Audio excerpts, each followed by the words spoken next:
दोस्तों मेरा नाम रवि है। मैं आपका स्वागत करता हूँ मैथ्स पर रवि चैनल पे, जिसमें आपको आज हम डिस्कस करने वाले हैं कि कैसे आप किसी भी गवर्नमेंट एग्जाम की तैयारी कर सकते हैं और क्या तरीके हैं, आप क्या तरीके अपना सकते हैं कि आप गवर्नमेंट जॉब के लिए एलिजिबल हो पाएँ या गवर्नमेंट जॉब निकाल पाएँ। ठीक है, सबसे पहले गवर्नमेंट जॉब की बात करें तो हमारे पास बहुत सारे गवर्नमेंट जॉब हैं। जैसे सपोज करो एक एसएससी होता है, एसएससी का एग्जाम कंडक्ट होता है।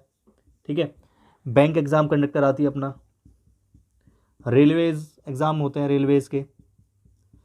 तो जितने भी ये एग्ज़ाम है, इसकी इन सब की तैयारी हम कैसे करें, कैसे स्ट्रैटेजी बनाएं, क्या हम तरीके अपना सकते हैं जिससे हमारा पेपर एक बार में क्लियर हो जाए, या फिर फर्स्ट टाइम पे अगर नहीं भी हो पा रहा तो हमें क्या देखना है, ये देखना है कि हम गलती कहाँ कर रहे हैं। ठीक है, सबसे पहले आपको एक ही काम करना है। जितने भी एग्जाम है, जितने भी गवर्नमेंट जॉब हैं, जैसे एसएससी, बैंक और रेलवेज, इनका आपको सबसे पहले क्या करना है, सिलेबस। सबसे पहले आपको सिलेबस पे जाना है। जो भी सिलेबस आपका है, इस सिलेबस को आप देखिए पहले। इनका जो भी सिलेबस है, हमें उस सिलेबस को पहले कंप्लीटली वॉच करना है। ठीक है, कंप्लीटली इस चीज़ को वॉच करो पहले कि हमारा क्या क्या सिलेबस है, हमारा मुझे क्या क्या पढ़ना है। ठीक है, हमें क्या क्या पढ़ना है, क्या क्या चीज़ें नहीं पढ़नी है, क्या फालतू में हम पढ़ रहे हैं। दूसरी बात, ये चीज़ आपको क्लियर हो गई। अब एसएससी में भी बहुत सारी चीज़ें आती हैं। एसएससी में भी हमारा एसएससी में इंग्लिश होती है, मैथ होती है, रीजनिंग होती है, जीके होती है, ऑलमोस्ट सब में ये चीज़ें होती हैं। ठीक है, अगर रेलवेज़ की बात करता हूँ, यहाँ पर क्या होता है, यहाँ पर आपकी इंग्लिश नहीं होती रेलवेज़ में, बस बाकी चीज़ सेम है। ठीक है, तो आपको लगभग जितनी भी गवर्नमेंट एग्जाम है सब में ये चीज़ आ रही है, मैथ, रीजनिंग, जीके, इंग्लिश। ठीक है, तो आपको करने क्या, तैयारी कैसे कर सकते हैं आप।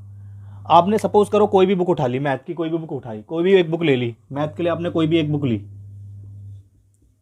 अब आपको क्या करना है, इस एक बुक को लेके उस बुक को आपको 10 से 15 बार पूरी बुक रिवाइज करनी है, गो थ्रू करना है इसके थ्रू। ठीक है, और सिलेबस मैंने आपको बता ही दिया, सिलेबस पहले आपको गो थ्रू करना है कि आपके सिलेबस में आ क्या रहा है। फिर उस बुक से आपको वही सिलेबस में जो जो दे रखा है उस सारे चैप्टर्स क्लियर कर लेने हैं आपने। ठीक है, एक चैप्टर जैसे आपने कर लो, सपोज करो एक चैप्टर आपने क्लियर कर लिया। ठीक है, फिर आपको क्या करना है, जो भी आपके पीवाईक्यू में क्वेश्चन आए हुए हैं, जो भी प्रीवियस ईयर में आपके क्वेश्चन आए हुए हैं, उस टॉपिक के जितने भी क्वेश्चन हैं वो सारे आपको कर लेने हैं। जैसे प्रॉफिट एंड लॉस आपने पहले क्लियर कर लिया, प्रॉफिट एंड लॉस आपने सपोज करो प्रॉफिट एंड लॉस जो है आपने चैप्टर क्लियर कर लिया, ये चैप्टर आपने सारे क्वेश्चन कर लिया आपने, जो भी आपने एक बुक ली थी। ठीक है, फिर आपने जो भी प्रीवियस ईयर में पेपर आए हैं, जैसे 2022 में अभी हाल ही में सीजीएल हुआ है, इसमें इसके क्वेश्चन कर लिए, एमटीएस के क्वेश्चन उठा लिए, या फिर जीडी के क्वेश्चन उठा लिए एसएससी के।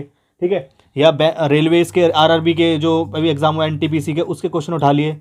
तो जो भी क्वेश्चन इनके इस टॉपिक से प्रॉफिट एंड लॉस से जो भी क्वेश्चन आए हैं वो सारे आपने कर लिए। ठीक है, तो आपको क्या हो जाएगा, वो टॉपिक क्लियर हो जाएगा आपका मैथ का। फिर ऐसे दूसरा टॉपिक आपको करना है मैथ में, ऐसे तीसरा, ऐसे चौथा, इस तरीके से आपको चलना है। तो आपको क्या होगा, इससे मैथ आपकी क्लियर हो जाएगी। सिमिलरली रीजनिंग की बात करूंगा अगर मैं, रीजनिंग के लिए आप क्या करेंगे, रीजनिंग के लिए आपको एक ही काम करना है। रीजनिंग में जितने भी आपके टॉपिक है, रीजनिंग में जो भी टॉपिक आपको दिक्कत आ रही है, कोई भी टॉपिक में दिक्कत, जैसे कि सपोज करो आपको क्यूब में दिक्कत आ रही है, क्यूब में दिक्कत आ रही है तो क्या करेंगे आप, क्यूब के लिए क्या करें, एक वीडियो देख लें, कोई भी एक चैनल उठा लें और उसकी वीडियो वॉच कर लें। उसकी वीडियो वॉच कर लेंगे तो आपका क्यूब यहाँ से क्लियर हो जाएगा। फिर इस पर जो भी क्वेश्चन होंगे पीवाईक्यूज में, प्रीवियस ईयर में जो भी क्वेश्चन आ रहे हैं इस पर, तो उन्हें बनाना स्टार्ट कर दिया आपने। मतलब धीरे धीरे करके आपको रीजनिंग भी इस तरीके से आपकी क्लियर हो जाएगी। ठीक है, फिर आता है जीके। जीके में आप क्या कर सकते हैं, जीके में आपको नोट्स बनाने हैं। जीके में आपने जो भी पढ़ा उसे नोट्स बनाए, जीके नोट्स बना के उसे मल्टीपल रिवीजन करनी है। अब नोट्स बना लिया आपने, लेकिन आपको क्या करना है, मल्टीपल रिवीजन करनी है, मल्टीपल रिवीजन करनी है आपको। उसकी रिवीजन आपकी मल्टीपल होनी चाहिए, मतलब लगातार रिवीजन होती रहनी चाहिए। ये नहीं आपने कल आज पढ़ा फिर कल नहीं पढ़ा, तो आपको रिवीजन रोज करनी पड़ेगी, मल्टीपल करनी पड़ेगी। एक जैसे सुबह पढ़ लिया फिर रात में पढ़ लिया, इस तरीके से आपको जीके क्लियर कर सकते हैं आप अपनी। ठीक है, उसके बाद इंग्लिश की बात करूं तो मैं इंग्लिश की स्ट्रेटजी मैंने आपको बताई भी थी अभी कल की वीडियो में, एसएससी सीजीएल मेंस के लिए कैसे कर सकते हैं आप इंग्लिश की तैयारी।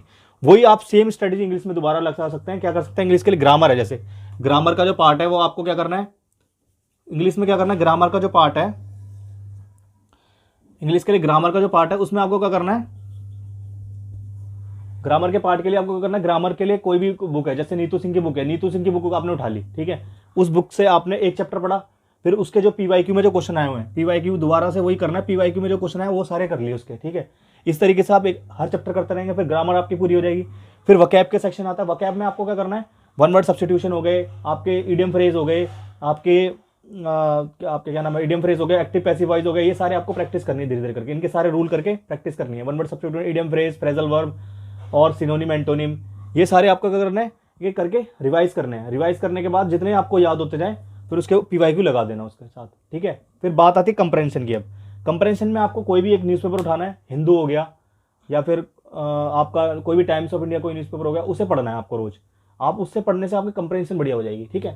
तो आप यहाँ तक समझ पाए कि आप कैसे इसकी तैयारी कर सकते हैं। यही बैंक में चीज़ है, यही रेलवेज़ में, बस रेलवेज़ में क्या इंग्लिश नहीं आती आपकी बस, ठीक है, बाकी चीज़ सेम है। तो ये तो हो गया आपका कैसे आप तैयारी कर सकते हैं। अब दूसरी बात, आप ये तो स्ट्रैटेजी होगी कि कैसे आप पढ़ सकते हैं, ठीक है। अब मैं आपको एक ही बात कहूँगा कि जो भी आप कर रहे हैं अभी, जैसे सपोज करो कुछ भी कर रहे हैं आप, गवर्नमेंट अगर तैयारी कर रहे हैं या फिर कुछ भी कर रहे हैं, सबसे पहले तो आपको उसके लिए अपने से वादा करना है कि मैं इस टाइम तक ये चीज़ क्लियर कर दूंगा। जैसे आपने एक गोल बना लिया कि मैं 1 साल में, कोई भी एक गोल बनाए, मतलब 1 साल में मुझे जॉब निकालनी है या 2 साल में निकालनी है, आपको एक टारगेट बनाना है, फिर उस टारगेट पे अमल करना है, ठीक है, ताकि आप क्लियर हो अपनी चीज़ से। फिर उसके बाद ये तो सारी चीज़ पढ़ने वाली बात होगी। अब मॉक टेस्ट की बात करते हैं। मॉक टेस्ट में क्या कर सकते हैं आप, मॉक टेस्ट आपने लगाया, सपोज करो मॉक टेस्ट में आपने लगाया और कुछ आपके गलतियाँ आ रही हैं उसमें, तो उन गलतियों को आपको देखना है, उन गलतियों में आपको एनालाइज करना है कि आप कहाँ पर आप लैग कर रहे हैं, तो उन गलतियों को सुधारना है और उन टॉपिक को दोबारा से करना है। जैसे मैथ में आपके किसी टॉपिक में दिक्कत आ रही है, सपोज को ज्योमेट्री में आपको दिक्कत आ रही है, तो ज्योमेट्री आप पढ़ लेना मेरे से, क्योंकि मैं भी आपको आगे पढ़ाने वाला हूँ। जब प्रॉफिट एंड लॉस में दिक्कत है तो प्रॉफिट लॉस में पढ़ा ही रहा हूँ आपको, तो ये चीज़ें आप वहाँ से क्लियर कर सकते हैं। नहीं तो कोई भी टीचर उठाएं, जरूरी नहीं मेरे को ही पढ़ें, लेकिन कोशिश करें कि आप जहाँ पर आपको समझ में आ रहा है वहाँ जाएँ, लेकिन सही से पढ़ें चीज़ों को। ये नहीं आप ये सोच रहे हैं कि मैं 1 साल में निकाल लूँगा, मौज ले रहे हो, तो उससे आपका काम नहीं बनेगा। आपको स्ट्रैटेजी बनानी पड़ेगी, आपको इतने घंटे पढ़ना पड़ेगा, 4 से 5 घंटे आपको इफेक्टिव देने पड़ेंगे आपको रोज के। आप अगर आपने नहीं दिए वो चीज़, आपको दिक्कत हो सकती है आगे, आप नहीं कर पाओगे कुछ, क्योंकि कंपटीशन बहुत ज़्यादा हो चुका है। आपको क्या करना है, अपने आप को बेहतर करते रहना है। आपको ये नहीं सोचना कंपटीशन तो चलो है, कंपटीशन आपको अपने से करना है, ना कि दूसरों से। आपको अपने आप को बेहतर करते रहना है। आप जितना आपको अपने आप को बेहतर करते रहेंगे उतना ही आप आगे बढ़ते रहेंगे, ठीक है। तो आई होप आपको यहाँ तक जो भी मैंने स्ट्रैटेजी बताई है, जो भी मैंने आपको तरीके बताए हैं, वो आपको मदद करें और एग्जाम आपका क्लियर हो जल्दी से जल्दी।